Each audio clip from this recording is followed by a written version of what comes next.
When I was 4 years old, I moved with my family to the South Island of New Zealand, to the city of Dunedin.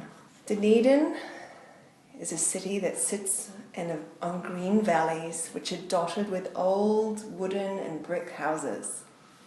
The valleys roll down to a beach, a long white sand beach, but it's not a tropical place. The chilly wind blows in directly from the Antarctic and flattens all the growth on the sand dunes. Our house sat directly backing onto the beach.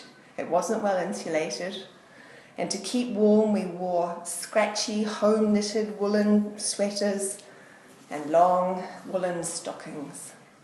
One Sunday my mother decided to make a pot of soup. She pulled out her big metal soup pot.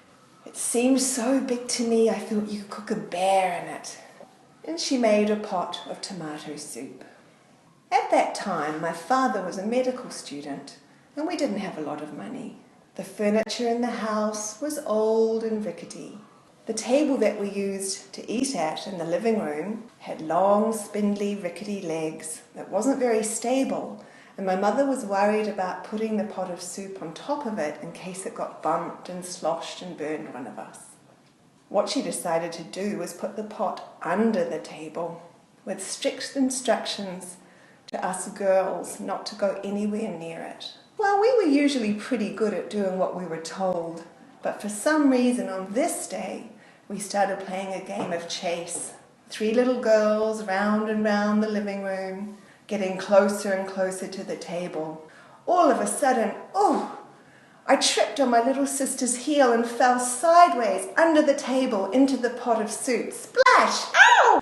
My mother came rushing in from the kitchen when she heard my scream. She scooped me up out of the pot, ran down the hall and threw me into the old metal bathtub in the bathroom. She turned on the cold tap and out came the freezing midwinter Dunedin water, icy on my skin. It was so cold under that water.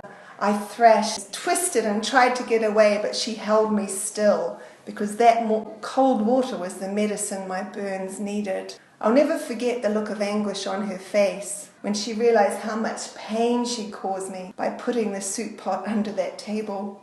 To this day, it's not the heat of the burn I remember, it's the minutes of that icy water searing into my skin that was so painful.